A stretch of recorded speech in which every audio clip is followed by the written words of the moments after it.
virtual y también en el blog. Así que nos vamos a detener solamente en las cuestiones más importantes y que consideramos más relevantes que ustedes tengan conocimiento, ¿no?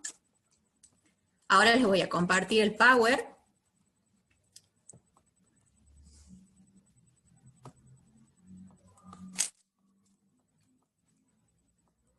Me avisan si lo pueden ver. ¿Se ve ahí? Todavía no se ve. Ahora sí. Ahí Empezando está. a transmitir. Ya está. Bien. Aquí está. Bueno, la unidad número 4 trata el tema de los cínicos y cirenaicos, el helenismo, los epicúreos, estoicos y escépticos. Ahí tengo como problemitas con el... Aquí. Bueno, vamos a empezar por el helenismo. Al helenismo lo podemos definir como una nueva etapa en la historia del pensamiento y de la humanidad en general, que estuvo marcada por las muertes de Alejandro Magno en el año 323 a.C. y Aristóteles en el año 322 a.C. Una de las características principales del helenismo es que la cultura griega se comienza a expandir por todo el Mediterráneo. ¿Esto qué va a provocar? Esto va a provocar la ruina de la ciudad-estado, de la polis, que deja de ser independiente con todo lo que ello implica, o sea, pierde su autonomía y su independencia. Asimismo, la idea de polis va a ser sustituida por la idea cosmopolita. Esta idea cosmopolita lo que va a postular es que todos los seres humanos pertenecen a una sola comunidad. Se considera que todos somos ciudadanos del mundo entero. Con respecto a los pensadores, estos se van a apartar de la política y se van a volcar hacia la filosofía. Es por eso que van a florecer numerosas escuelas, que son las que vamos a estudiar a continuación. A ver, voy a desactivar. Por favor, no escriban en la pantalla, chicos, porque... Bien. Las escuelas socráticas menores. Sócrates no solamente dio origen a las escuelas de Platón y Aristóteles. Si bien las escuelas de Platón y Aristóteles fueron las que alcanzaron mayor influencia, también existieron otras que son estas escuelas socráticas que se conocen como menores, que es la de los cínicos y las de los cirenaicos. El fundador de los cínicos fue Antítenes, que vivió en el año 446 al año 366 a.C. La palabra cínica deriva del griego kion, que significa perro. Se los llamaba así por el estilo de vida que ellos llevaban, digamos. Se los consideraba como vagabundos, despreocupados, tenían una postura como de mínimas exigencias, una actitud atrevida y desvergonzada para con la vida. Entonces se los comparaba con los perros callejeros, ¿no? Eran como una especie de hippie de nuestros tiempos. Ellos renunciaron a la polis, adoptan esta idea cosmopolita también, que ya dijimos, que es que no solamente se considera ciudadano a quienes viven en la polis, sino que por esta visión cosmopolita vamos a considerar que todos los seres humanos pertenecen a una sola comunidad. Ellos no tenían una doctrina elaborada, por lo que todo lo que conocemos lo hacemos a través de las anécdotas de Diógenes. Bien, ahora, con respecto a los cirenaicos, esta escuela fue fundada por Aristipo de Cirene, que vivió entre el año 435 a.C. y el año 356 a.C. Ellos propugnaban que se debía buscar el placer, pero al mismo tiempo se debería conservar el dominio de uno mismo. Se abstenían de intervenir en la política, prescindían de la polis. Acá también vemos de nuevo presente esta idea cosmopolita, ¿no? Habían dos principios fundamentales que consideraban que lo natural al hombre es buscar siempre el placer y alejarse del dolor, y consideraban al placer como un fin último, como el bien supremo.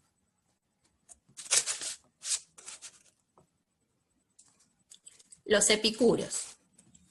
Bueno, Epicuro fue un filósofo griego que vivió en el año 341 y hasta el año 270 a.C. Nació en Samos y instaló su propia escuela en Atenas, que se llamó El Jardín. Se llamaba así porque esta Manley, escuela, sí, desactivar las anotaciones como te enseñé. bien,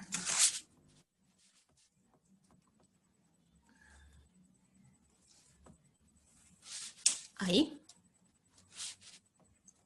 Listo, ahí listo, está, perfecto. bien. Bueno, esta escuela se llamaba El Jardín, que era el lugar, digamos, dentro de su propio, dentro de su propia casa, donde Epicuro impartía su filosofía a todos sus seguidores. Una característica particular de los seguidores de Epicuro era que no solamente eran los intelectuales, sino que habían hombres, mujeres, esclavos, ricos, pobres, era variado, eran variados sus seguidores. Epicuro se refiere al placer y lo identifica con la felicidad. Él considera que el placer es la llave de la felicidad. Por esta concepción, él recibe numerosas críticas. Afirma también que es bueno todo lo que produce placer. Y el placer siempre va a ser el bien supremo, el fin último y definitivo de la vida humana. Los factores que van a determinar el grado de felicidad son el placer y el dolor. Esto va a significar una búsqueda constante del placer y evitar el dolor. O sea, la felicidad va a consistir en eso, ¿no? En la búsqueda del placer y evitar el dolor. El placer era la clave para una vida feliz. El tipo de placer al que se refiere acá no es el placer físico, sino el placer intelectual. Con respecto a la filosofía, consideraba que esta era una actividad que procuraba la búsqueda de una vida feliz. Entendía la filosofía distinta a Platón y Aristóteles, ya que entendía, quiero decir, la felicidad, distinta a Platón y Aristóteles, porque él consideraba la felicidad privada del individuo y la comparaba con la medicina, y nos dice así que así como no es útil la medicina si no suprime las enfermedades del cuerpo, tampoco lo va a hacer la filosofía si no suprime los dolores del alma.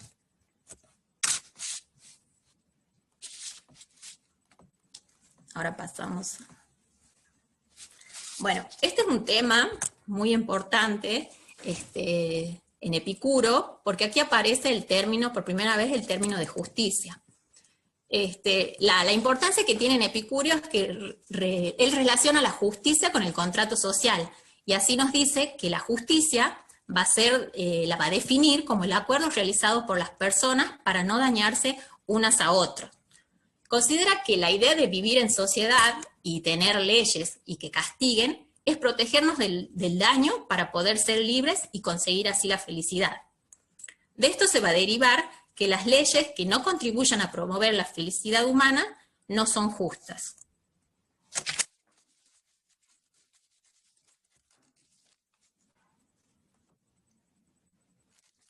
Los estoicos.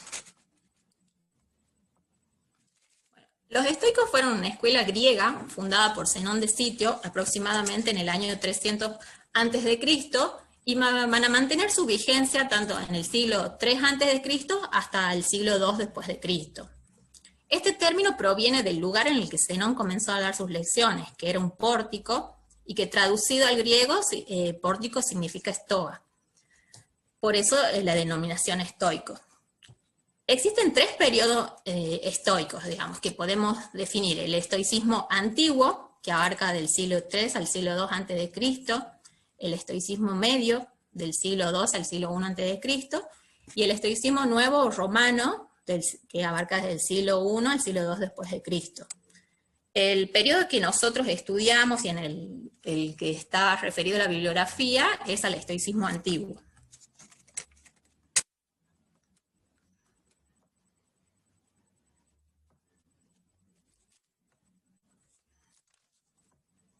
Ahí puedo ver, espero. Bien. Esperen chicos que se me trabó acá, no puedo. ¿Ahí ven? Sí, perfecto, perfecto. ¿Sí? Vale, sí, sí. Ahí está, se trabó ahí. Bueno, los estoicos dividían a la filosofía en tres partes. Una era la lógica, que estaba referida a la teoría del conocimiento y de la ciencia, otra la física, que estaba referida a la ciencia sobre el mundo y las cosas, y otra la ética, que estaba referida a la ciencia de la conducta. Consideraban que a la ética la más importante de todos, porque esta conducía, mostraba el camino a los hombres hacia la felicidad. Su doctrina filosófica estuvo basada en el dominio y el control de los hechos, de las cosas y pasiones que perturban la vida, valiéndose de la virtud y la razón. Su objetivo era alcanzar la felicidad y la sabiduría.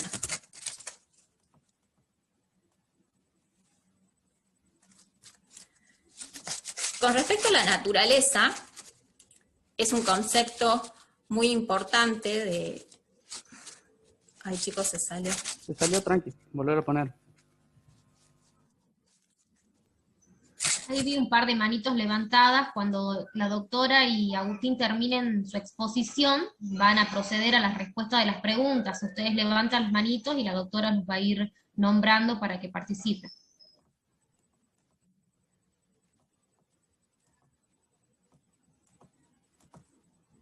Bien. Bien, con respecto a la naturaleza, consideraban a esta como el centro del sistema filosófico. Era el principio rector que regía a todo el mundo, a todo el universo. Se consideraba que el hombre formaba parte de esta naturaleza cósmica y estaba dotado de una razón que conducía su vida conforme a las leyes de la naturaleza. Vemos aquí cómo hace referencia a las leyes de la naturaleza. Son los es con los estoicos donde surge el concepto del derecho natural. Así ellos entendían al derecho natural como el dictado de la recta razón del hombre sobre el comportamiento del hombre. Es decir, que se identificaba la ley de la razón, se identificaba al derecho natural a la ley de la razón. Entonces, este derecho, por ende, debía ser universal y válido en todo lugar y aplicable para todos los hombres, ¿no? Del derecho natural se va a derivar el principio de igualdad ante la ley. Los epicúreos consideraban que no debería existir estados o ciudades diferentes regidas por sistemas de justicia heterogéneos. Esto sí había ocurrido en un estadio primitivo, en una situación que llamaban de no segmentación. Cuando se pasa de ese estado primitivo a un segundo estadio, se sustituye el derecho natural perfecto y absoluto por otro que toma en cuenta la naturaleza imperfecta del ser humano y su nueva situación. Así, de este concepto de derecho natural, podemos establecer también cuándo una ley va a ser justa, ¿no? Entonces, nos van a decir que una ley va a ser justa cuando sea la manifestación humana de ese derecho natural. Entonces, por ejemplo, una ley de derecho civil no va a ser justa porque haya sido promulgada por el Estado. Para ser justa, además debe estar de acuerdo con los postulados morales cardinales del derecho natural. Bien, ahora pasamos a los escépticos, Agus. Ahora Agustín les va a dar la segunda parte, que es la de los escépticos. Vale. Principalmente, o sea, considero que los escépticos es un pensamiento totalmente diferente a todo lo que ya explicó Mallory. Y se diferencia totalmente de los anteriores. A ver. ¿Se puede ver bien ahí? Sí, ahí vemos a Agustín. Sí, perfecto. Dale. Entonces, bueno, ¿qué lo caracterizaba? Principalmente que lo fundó Pirrón de Élide, que vivió desde los años 360 a 270 a.C., y como dice aquí, es una corriente filosófica basada en la duda. ¿Por qué? Porque él no afirmaba nada. O sea, él decía que solo opinaba, al no afirmar nada, todo estaba basado en la duda. Y por esto creía que no existía una verdad suprema. Pero, a la vez, él sí consideraba que había algunas verdades que se iban presentando, las cuales no podían ser negadas. Que, por ejemplo, o sea, si encuentran a alguien ensangrentado con un cuchillo y alguien muerto a la par, o sea, era evidente que lo había asesinado. Esas realidades no podían ser evitadas y eran innegables en algunos casos. Como se sabe, él no dejó ninguna obra escrita, ni una enseñanza o doctrina, y todo lo que conocemos es a través de principalmente del discípulo Timón y del más importante que fue el filósofo Sexto Empírico, donde en sus textos se deja ver cómo va evolucionando y va cambiando a lo largo del tiempo el pensamiento escéptico. Sobre todo, cómo lo van comandando los las distintas personas que estaban a cargo del movimiento escéptico. Sobre todo los principales son Filón de Larisa y el otro, no me acuerdo el nombre del otro. Bueno, el otro no es tan importante, sobre todo Filón de Larisa es el más importante. Después, en cuanto a las ideas claves que tenemos primero la suspensión del juicio. Ellos, como se dice, Pirrón, él decía que la mejor forma de encarar una discusión era mediante la suspensión del juicio. ¿Y en qué consistía esto? Que era principalmente en no afirmar nada. Y así vos te podías poner ante un punto de vista del adversario y poder atacarlo y ir extrayendo diferentes conclusiones para poder debilitar su argumento. Y así, esto es muy utilizado hasta el día de hoy, y lo que principalmente buscaba era que no se estanque la educación y lo que se iba aprendiendo, sino que esto fuera evolucionando y fuera mejorando con el tiempo. Por ejemplo, si nosotros fuéramos como los dogmáticos, que se diferenciaban totalmente de los escépticos, ellos creían que había una sola verdad. Y si nosotros hubiéramos seguido este pensamiento, por ejemplo, seguiríamos con las leyes de Newton, sin tomar después lo que enseñó Einstein, que lo rebatió todo ese concepto. Así que por esto fue muy importante, porque permitió que fuera evolucionando todos los conocimientos que teníamos. Después, el segundo, que también es importante, es la imperturbabilidad o serenidad de ánimo o espíritu. Y este siempre ha sido considerado como el fin del escepticismo, es a lo que se apunta a llegar, digamos. Y siempre este tiene que ir acompañado con la suspensión del juicio. Es decir, que cuando se utilice toda la suspensión del juicio, siempre tiene que estar sereno e imperturbable. Un ejemplo de este sería durante un juicio, donde a vos siempre te van a tratar de rebatir tu argumento y de que hacerte quedar en ridículo, y ahí tenés que mostrar tu imperturbabilidad, digamos. Y lo más importante es permanecer sereno e imperturbable. Los escépticos tienen una teoría que es muy engorrosa y larga, donde yo creo que traté de resumir lo más importante, pero sobre todo quería aconsejarles que se centren en los estoicos, que es lo que más se va a utilizar para todas las unidades que vienen a futuro. Es la más importante. Y eso creo que es básicamente lo mío. Es poquito, pero bueno, espero que se haya entendido. Bien, sí se entendía, Agustín. Gracias. Bueno, no, para aclararle por ahí a los chicos, porque bueno, sí la clase quizás ustedes la ven como muy resumida. El tema, del tema de la unidad 4 es bastante larga, de hecho abarca de la unidad desde la página 57 hasta la 117. Pero bueno, nosotros hemos focalizado en lo que consideramos que es lo más importante y lo que ustedes tienen que saber y guiarse. Es una cuestión lógica que ustedes no pueden estudiar todo eso, no le vamos a preguntar las máximas capitales, no, sino que tienen que centrarse en esto, ¿no? Quizás en el video que está subido al aula, que hice yo y también hice Agustín, van a poder tener más claro todo, ¿no? Si quieren, de todas maneras, ahí están viendo la pantalla, Gus. ¿Cómo? ¿He compartido pantalla o no? Todavía no me está llegando. Es que he salido, quería compartirles ahí la pantalla para que volvamos a repasar, digamos, así les damos una guía para saber en qué es lo que se tienen que centrar, ¿no? Al momento de estudiar. Aquí les voy a compartir. Ahí sí se está viendo. Bien.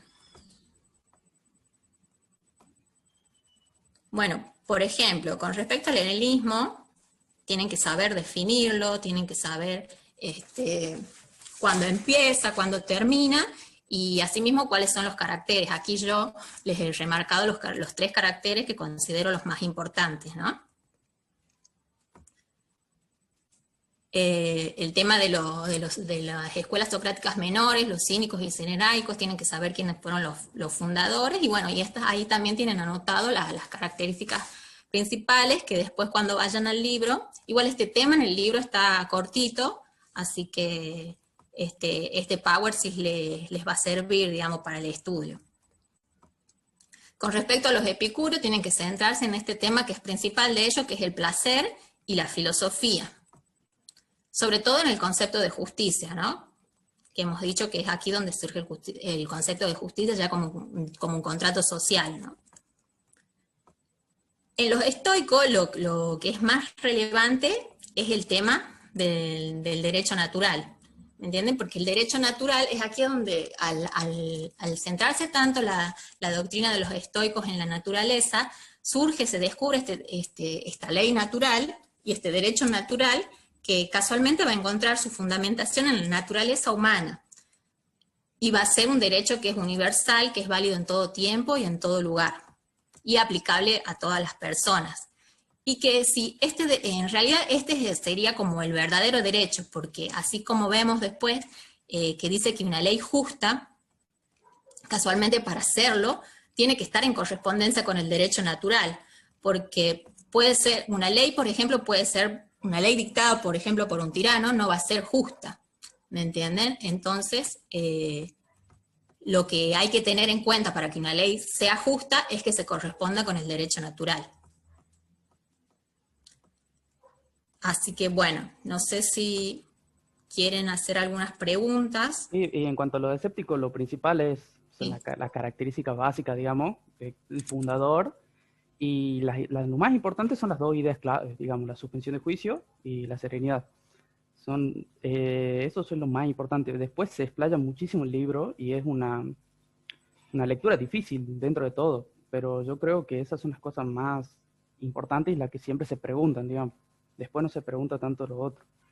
Claro, bueno, es que ese también el tema, es como decís vos, Agustín, es como bastante profundo, es para un estudio ya más filosófico, ¿no? Por eso acá Totalmente, no mucho vamos a más hablar filosófico. de la ataraxia, de la aponía, de todo eso que hablan los estoicos, los epicúreos, porque no viene el tema de nuestra materia, ¿no? Claro. Sino que se tienen que saber centrar, o sea, bueno, ustedes están en primer año, ya después a lo largo de la carrera van a ver que cómo se identifican, ¿no? Cuáles son los temas centrales y abocarse a eso, porque como les digo, y como les dice Agustín, es bastante extenso y bastante complejo.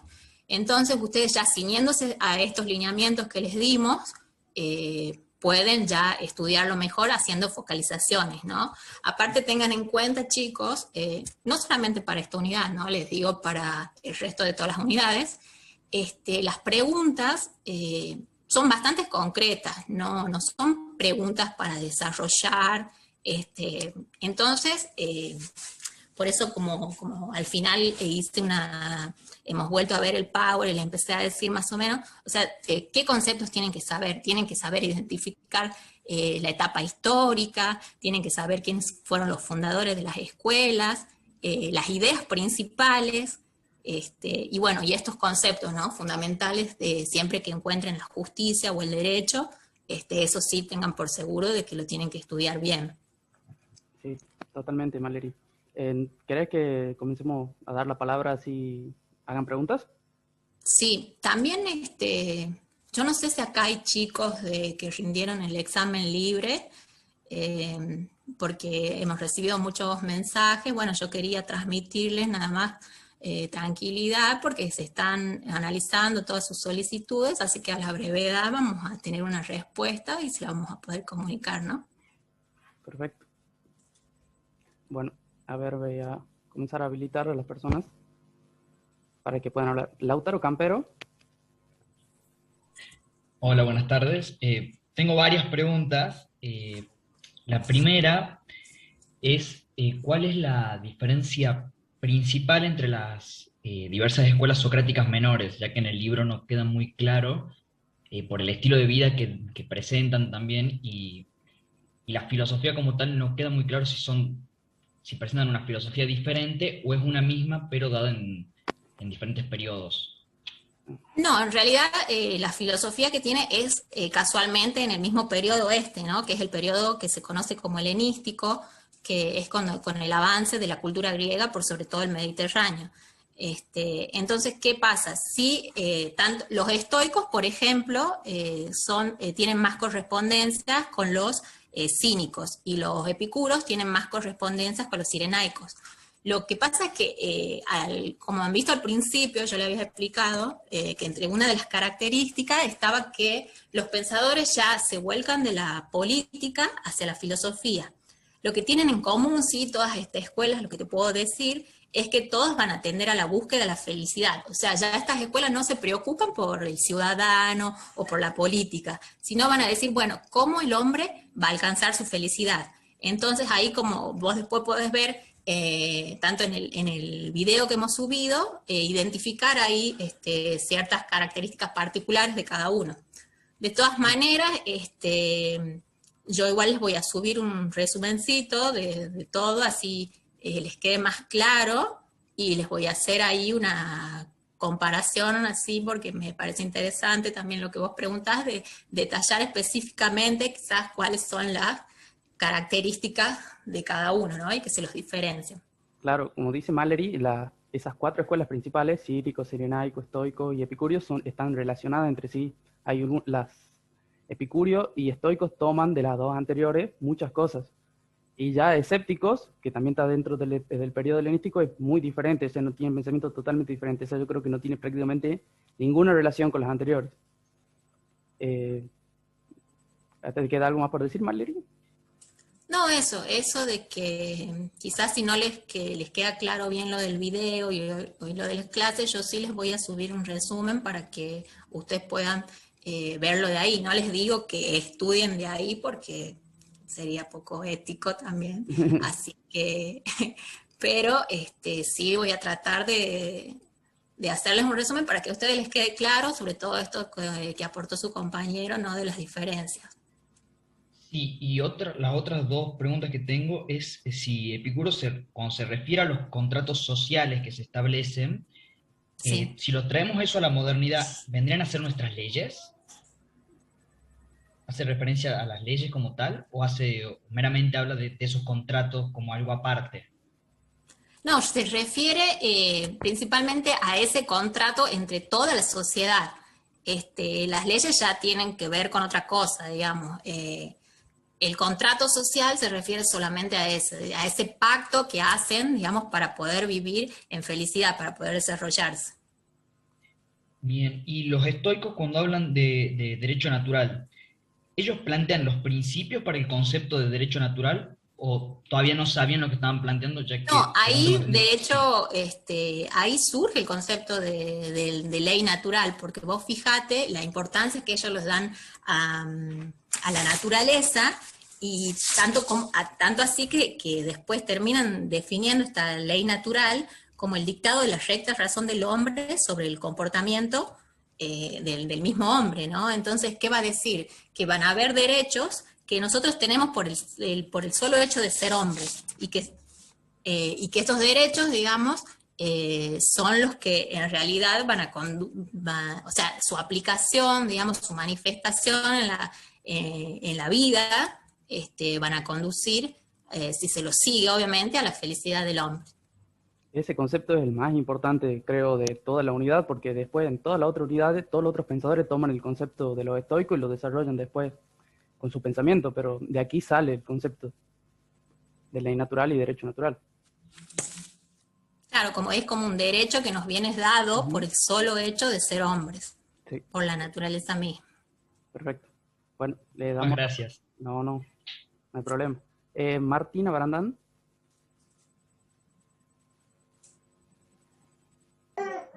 Hola, buenas tardes. ¿Me escuchan ahí? Sí, perfecto. ¿Sí? Yo tenía una duda sobre la suspensión de juicio. Sí, ¿Puede ser que eso, digamos, Pirrón llegó a ese extremo por conocer muchas culturas y le permitió dudar sobre verdades? y no sé si fue por tanto conocer tantas culturas, pero sí, el objetivo de él, digamos, en la suspensión del juicio es más que nada que no se estanque el conocimiento, es lo más importante. No sé, no sabría responderte también la vida de Pirrón, si conoció tantas culturas, si viajó, la verdad no tengo conocimiento. No me parece tan importante tampoco, ¿no? Así que tranqui. Gracias. ¿Tenés alguna otra duda? No, esa no me es. Bueno. Después, a ver, veamos. Micaela Granger.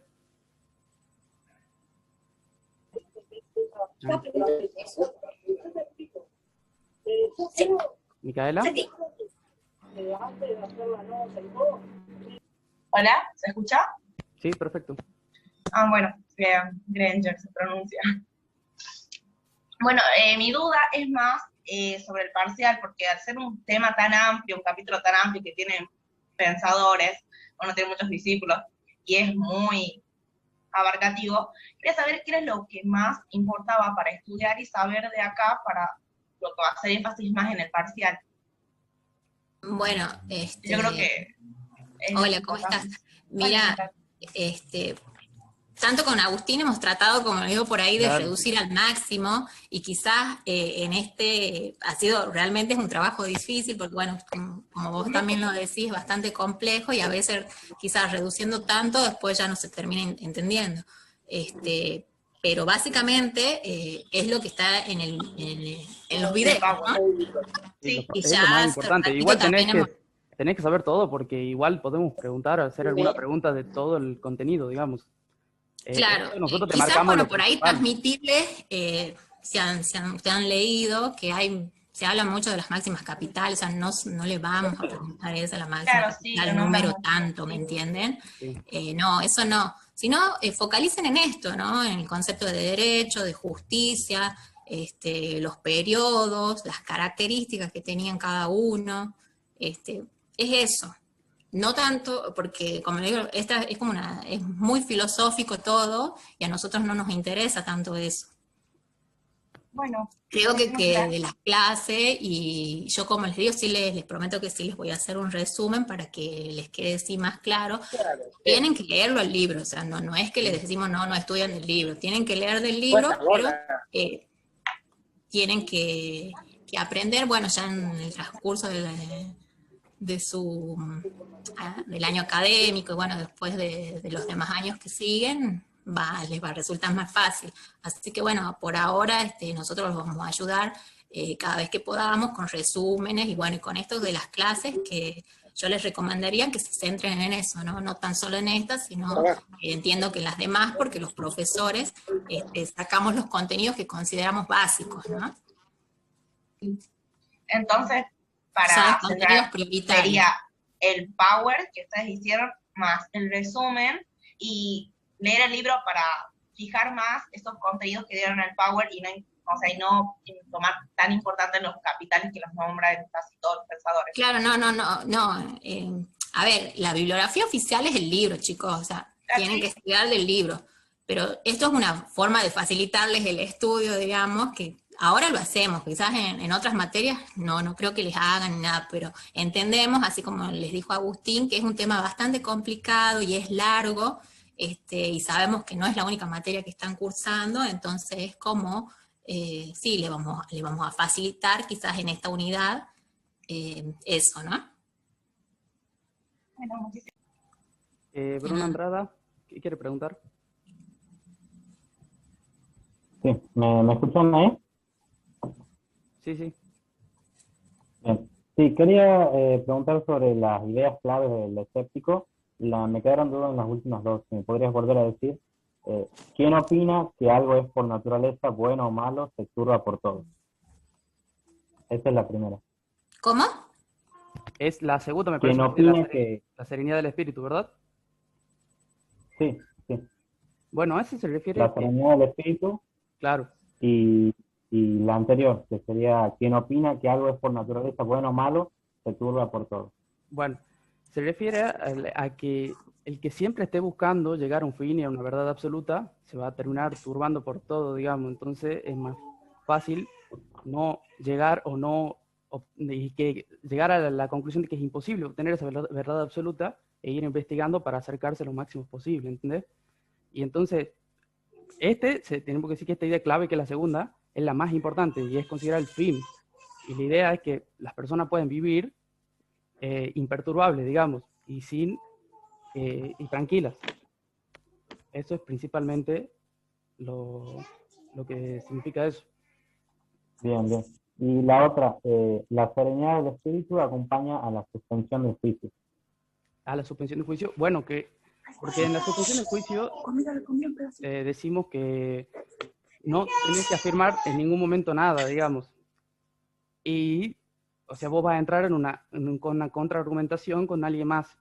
Y siempre, durante todo el tiempo de este debate con la otra persona, tenés que mantener una serenidad. Por eso va acompañando siempre a la suspensión del juicio.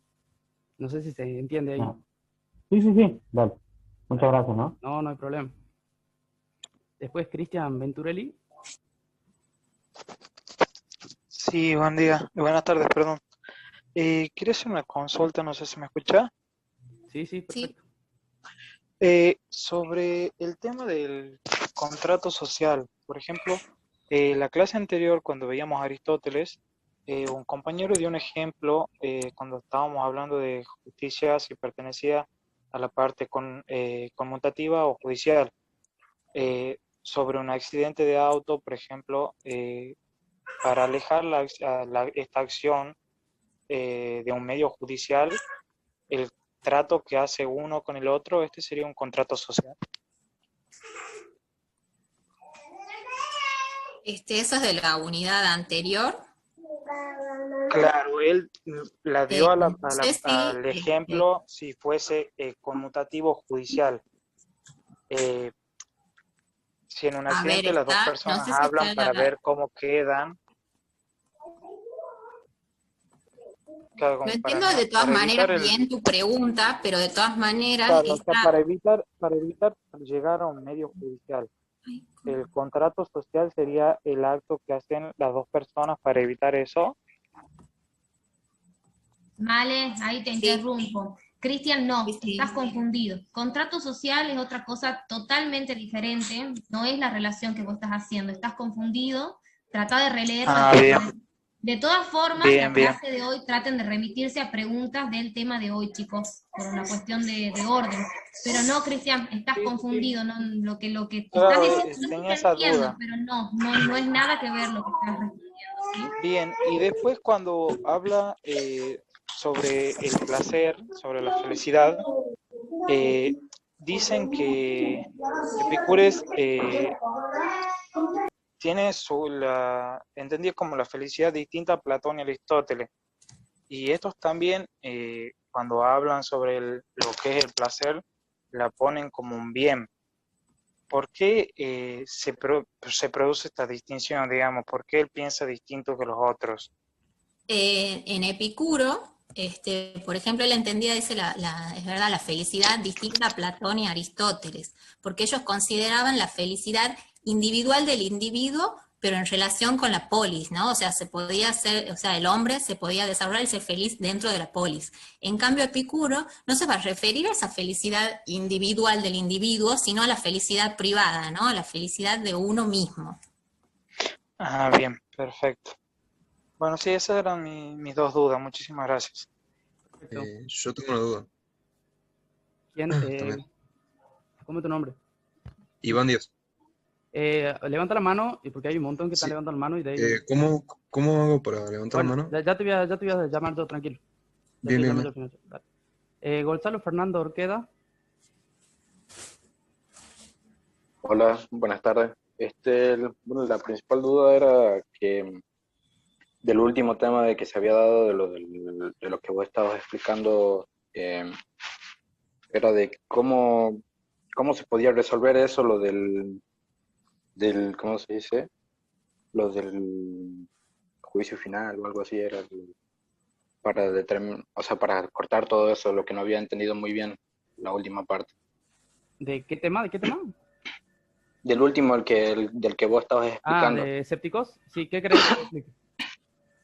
Que cómo era, o sea, la duda es que me quedó que cómo era para determinar, digamos, para terminar eso, digamos, lo que no me acuerdo muy bien. ¿Cómo era para finalizar la conversación, digamos? Eso. Para ¿En qué finalizar, consistía? no entiendo muy bien tu pregunta, pero ay, no sé a qué te referís, a la suspensión de juicio, a la serenidad del espíritu o Hacía la suspensión de juicios. a la suspensión de juicio. A ver, Claro, eso es lo que no había entendido muy bien. principalmente, a ver, ya te Del comparto último. la pantalla. Bueno, primero, la suspensión de juicio se tenés que tener en cuenta de la afirmación que hace Pirrón, digamos, de que dice que él no afirma nada. Y ante esta actitud, digamos, lo que busca es poner un punto de vista, como dice aquí, te pones un punto de vista ante un adversario para poder atacarlo y extraer la conclusión debatiendo y argumentando. No entiendo a qué te referís con el final de la conversación, digamos. No entiendo a qué te referís con eso. Claro, era eso, no me acordaba bien la palabra, la suspensión del juicio era. Eso era lo que no entendía muy bien cómo era. O sea, prácticamente el nombre no te acordabas, digamos, pero ¿entendés lo que se refiere? Sí, que hay que verlo desde un punto de vista y de esa forma se puede dar como una opinión de lo que Lo vas atacando, digamos, y decir, extrayendo digamos. conclusiones diferentes, porque acordate que todos los escépticos creían que no había una verdad absoluta. Entonces vos lo vas Claro. cambiando y vas consiguiendo una verdad relativa, sería, digamos. ¿Entendés? Principalmente. Sí. Ahí está. ¿Alguna duda más? Muchas gracias. No, muchas gracias. Bueno, Lucía Domingo. Buenas tardes. Yo no quería hacer una pregunta sobre el tema, pero sí quería preguntar si antes de que suban los videos a YouTube podían corroborar el audio, porque por ejemplo el primer video se escucha bien y el segundo ya tiene muy mala calidad el audio, entonces cuesta entender lo que se está hablando. Y muchos toman esos videos como para guiarse de las lecturas, entonces es muy confuso. Sí, lo que pasó es que el profesor Mariano Fagalden era el único medio que tenía para grabarlo. Entonces no lo pudo regrabar de otra manera con otro dispositivo para que se escuche mejor. Entonces, bueno, lo subimos. Pero no es de la clase del profesor, sino que es una clase Sí. de esta unidad. ¿De esta unidad? El segundo video. Ah, bueno. El de los escépticos, si no me equivoco. Ah, ¿el mío? Sí. Todo, o sea, tiene un sonido porque el micrófono tiene mucha potencia, pero y no le pude eliminar, pero sí se escucha bien dentro de todo. Lo puse un poquito más bajo de lo normal. Porque yo el primer video lo pude escuchar bien, no tuve problema, y el segundo... El próximo le voy a subir más el volumen, así pueden escuchar mejor. Gracias por el consejo. Para que tengan en cuenta eso, porque hay mucha gente que no puede estar en la clase y se guía de eso, entonces es como medio complicado entenderlo. La próxima, yo le hice ese video, ya la próxima le voy a subir más el volumen al micrófono. Bueno, muchas gracias. No hay problema. Después Samir Maksud. Hola, sí, buenas tardes. Yo sobre la clase no tengo ninguna duda, solo quería hacer una petición a usted y a la doctora Rizzo y a la doctora Wexler, si es que podían subir los archivos de PowerPoint al aula o al blog para que así lo podamos descargar y tenerlo ya como otro material de estudio más, para poder leerlo, digamos, sin tener el audio. ¿Pueden hacer los resúmenes de ahí matar? Por favor. Yo ayer entré al aula y sí vi que en las otras unidades estaban los Power, no sé si están, vos no los podés ver. No, los que a mí me salen son Power del año 2020, no me salen los de los videos que han subido explicativos ahora. Dale, ya capaz están configurados como ocultos, así que sí, yo sí los del año pasado nada más. Bien, ya lo vamos a subir. Ya lo vamos a subir, gracias por... Bueno, muchísimas gracias. Iván era el que me había llamado, ¿verdad? Iván 10, creo. Ah, sí. Sí, ¿qué necesitas? Bueno, mi pregunta es la siguiente. ¿Cómo llegaron a la conclusión? Porque mientras estaban leyendo esto de los estoicos, mezclaban varios componentes de Zeus, destino, naturaleza, Dios, providencia, y de todo eso llegaron a una conclusión que es el derecho natural. Digamos, ¿cómo relacionaron todo eso para decir tal cosa, digamos? No sé, no entiendo. Lo que pasa es que no sé si respondes a tu pregunta. Hemos tomado los temas que consideramos más importantes. ¿me entendés? Yo entiendo que vos te estás refiriendo a ese tema de la divinidad, de la muerte, del placer y de los deseos, ¿verdad? Sí, sí. Bueno, no, ese tema no lo hemos desarrollado, así que no lo vas a poder encontrar ni en la grabación que está, pero sí lo vamos a subir para vincularlo, ¿no? En el resumen que vamos a hacer para que puedan verlo de ahí. Claro. Porque Otra pregunta. Sí.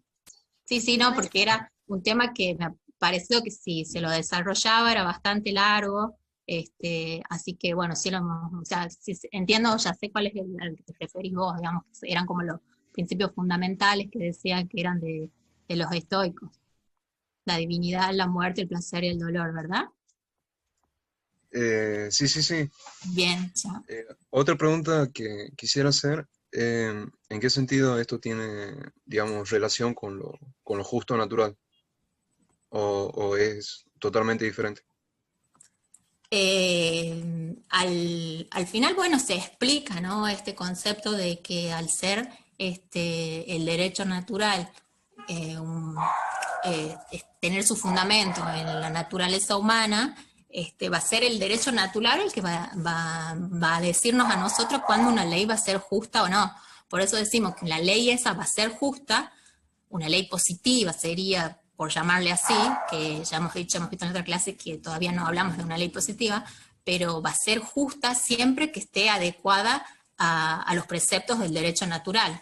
Por eso también, no recuerdo si está en la diapositiva, pero decíamos de que, por ejemplo, una ley que dictada por un tirano, si bien, o sea, va a reunir los requisitos que serían de legalidad, no va a ser justa, ¿entendés? O sea, no siempre lo justo va a ser legal. O sea, para que sea justo siempre va a tener que estar en correspondencia con el derecho natural.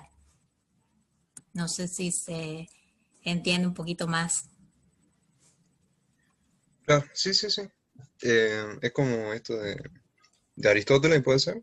Que hablaba Tiene del una justo. cierta correspondencia, pero bueno, partiendo de los estoicos, de donde parten es de el derecho natural, ¿no? La ley natural. Claro, sí, sí, sí. Bien. Gracias. No, nada. Efraín Lobo.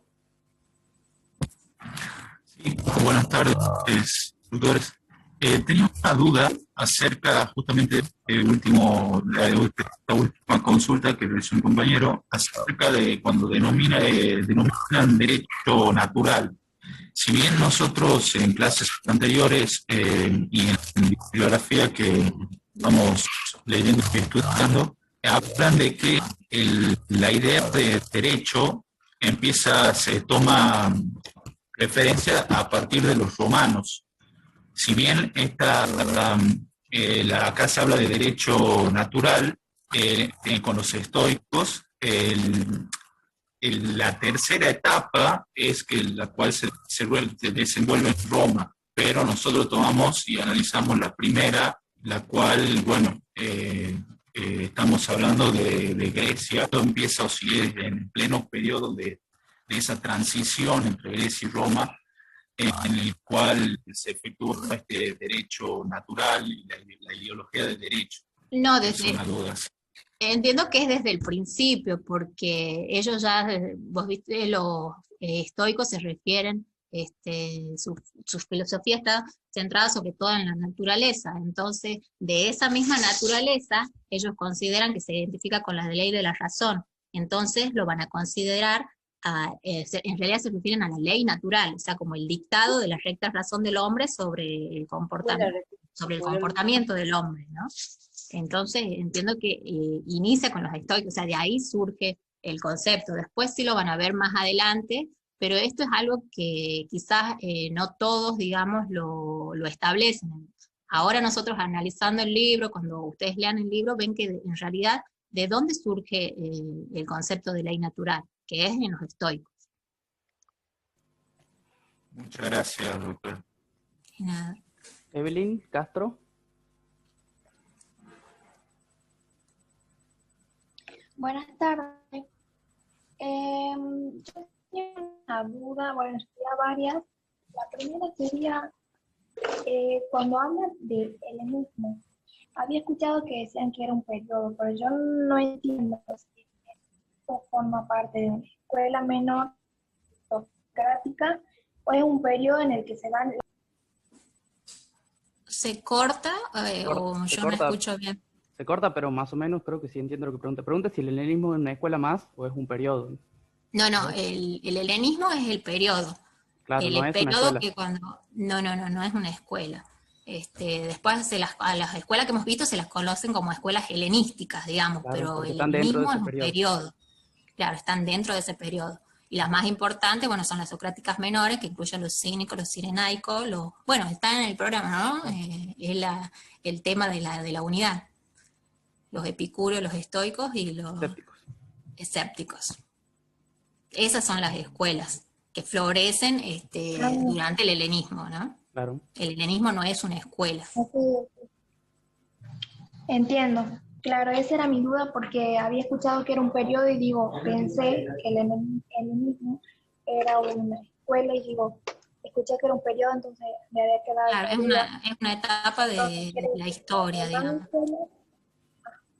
Es una duda muy Y recurrente. las demás, Muchas personas se confunden con las eso. que le siguen, o sea, las demás escuelas vendrían a estar dentro del el periodo del helenismo, ¿verdad? Sí, todas las escuelas. Ah, bien. Bueno, Son después las tenía escuelas una que duda, también o se sea, cuando conocen hablan de... como helenísticas. Claro. Ah, bien.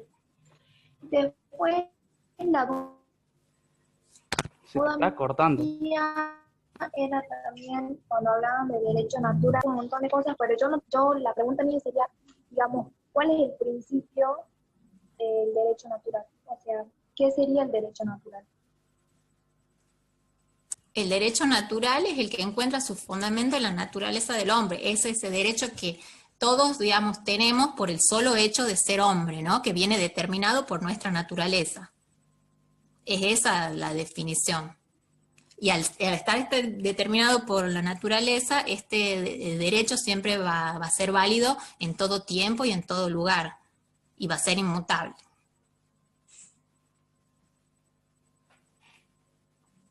Muy bien. Después tenía una pregunta acerca, no sé, en realidad del cursado. O sea, por ejemplo, ahora nosotros estamos en clase y no sé si la clase estará siendo grabada, pero después esta la van a subir, o sea, grabada o no. Sí, sí. Y las que siguen también, o Sí, por todas. motivos, La por grabamos a ejemplo, todas. La grabamos todas las clases, así que tranquila. Bien, muchas gracias. No, no hay problema. Rocío Magalí Pastrana. Hola, ¿me escuchan? Sí, perfecto. Bien, buenas tardes. Buenas tardes. Mi duda es acerca de los estoicos, porque yo tengo un resumen después de leer la unidad y puse su idea suprema, sus características, su filosofía, pero cuando ustedes le explicaron esas cosas no estaban. Por ejemplo, que su idea suprema era vivir de acuerdo con la naturaleza, quizás lo dijeron en otras palabras y yo no lo entendí. Después, que ven el bien y la virtud como la perfección según la naturaleza racional, sus características, que tienen como bien supremo la armonía. Esas cosas serían importantes a la hora de estudiar para el examen. Todo, Magalí, ¿me escuchás? Sí, sí la escucho. Sí, todo es importante, en realidad, no es que nosotros les decimos no lo estudien, sino que lo que hemos explicado es que es largo el tema, o sea, no podemos desarrollarlo a todo en el video ni en la clase, ¿me entendés? Y también es como bastante profundo. Entonces, lo que hicimos, está bien, está perfecto tu resumen, y te va a servir un montón. Lo que nosotros acá estamos dando las pautas de lo que sí se va a considerar más importante, ¿no? En lo que tienen que centrarse. Pero todo eso te va a ayudar a comprender el pensamiento de los estoicos. Ah, bien, claro. Esa era mi duda porque no sabía si lo había hecho bien o no, pero era... No, sí, de estar hecho bien. De hecho, ha habido un compañero que me preguntó también todo este tema de la divinidad, de la muerte. Le dijo, bueno, no lo hemos desarrollado todo porque no puedo en el video desarrollar toda la clase. ¿Me entienden? Entonces, nos tenemos que, esto vendría a ser, bueno, por esta especial situación de pandemia, lo que se conoce como el currículum adaptado, ¿no? Ya es como más minimalista, entonces tenemos que saber seleccionar cuáles van a ser los conceptos que vamos a evaluar, ¿no? No estoy diciendo con esto que solo vamos a evaluar lo que damos en clase, pero generalmente, y ustedes eso lo van a poder ver en el transcurso de la facultad, que cuando ustedes promocionan una materia, yo les cuento como experiencia, digamos, que he tenido en la facultad con estudiantes como ustedes, de que en las promociones generalmente se toman lo que se enseña en clases, ¿no? En el libre ya quizás es más complicado porque, bueno, ahí ya va toda la bibliografía, pero estos son quizás los beneficios de una promoción, ¿no? Claro. No, sí nos explicaron que tenemos que tener por lo menos la unidad ya leída para usar este espacio solo para sacarnos dudas en sí. No, sí, está muy bien y te felicito de que vayas al día. Bien, listo. Bueno, muchas gracias. No hay nada. Luisiana Ailem Acuña. Chicos, ya vamos a tener que ir cerrando con las preguntas. Es la última pregunta igual. No sé si está. Hola. Sí. Hola. ¿Se escucha? Sí, perfecto. Yo quería preguntar por el parcial, por cómo se va a realizar. O sea, entiendo que a cada uno nos van a dar 20 minutos, ¿o no? Para responder. Sí, bueno, con respecto al parcial, quizás es una duda recurrente de todos, se ha explicado en la primera clase, pero para los que todavía quedan con dudas, sí, el parcial va a ser de manera virtual, es un cuestionario, digamos, con preguntas de opción múltiple, y que sí, en principio se les da 20 minutos. Ahora se está analizando esta situación porque ya en los exámenes libres que han rendido con esta modalidad, hay como muchos problemas con el campus. O sea, no es una cuestión que dependa de nosotros, de la cátedra, de que, por ejemplo, al parecer cuando ingresan muchos chicos juntos, la página se cae, se pone lenta, entonces obviamente esos 20 minutos nunca son 20 minutos para responder. Entonces quizás yo contesto una pregunta y hasta que paso a la otra se me ha caído la página y me han pasado 2 minutos. Entonces, si vemos que es una cuestión que no se va a mejorar hasta el parcial, bueno, vamos a considerar quizás un tiempo mayor para que ustedes puedan responder las preguntas, ¿no? Claro, sí, no, yo igual quería preguntar también porque como nos dan 20 minutos cada uno y somos muchos, ¿qué pasará si el día del parcial no todos eso entran? sí, no te preocupes porque eso sí ya está previsto, o sea, se divide en grupos. En grupos, eso sí iba a decir, si son muchos se divide en grupos, entonces no se va a trabar ahí, no hay problema. Por orden alfabético. No, la última vez sí nos pasó de que a pesar, por ejemplo, en el libre que hemos hecho grupo de 70 personas, hay chicos que nos manifiestan de que se les cayó la página. Lo que pasa también es que a veces se les dice, bueno, un grupo va a rendir a las 3 y el otro a las 3:30, y el de las 3:30 también entra a las 3 para estar ahí. Entonces se satura el campus, entiendo yo. No sé, no entiendo mucho de informática, pero parece que eso es lo que ocurre. Así que bueno, eso con respecto al examen, que igual la semana anterior seguro ya vamos a tener todo determinado y se les va a comunicar. Pero en principio sí, sigue siendo la misma modalidad, ¿no? Virtual por el campus y 10 preguntas de opción múltiple con un tiempo que ya vamos a determinar si se soluciona o no este tema del campus y de la cantidad de gente que soporta. Claro. Ok, muchas gracias. Así que, bueno chicos, ya cerramos porque llegamos a la hora. Las preguntas que han quedado pendientes nos pueden consultar ya sea al correo, por el aula virtual o bueno, por el blog. Sí, ahí se le va a responder cualquier duda que tengan. Pueden enviarla ahí y se le va a responder. Sí, así que bueno, espero que haya sido productiva la clase para ustedes y bueno, ya desearles muchos éxitos en las clases que les quedan y para el parcial, ¿no? Muchas gracias, buenas tardes. Hasta luego, que tengan buenas tardes. Muchísimas gracias, Male, excelente tu clase. Hasta luego. Muchísimas gracias. Gracias, hasta luego. Gracias, hasta luego.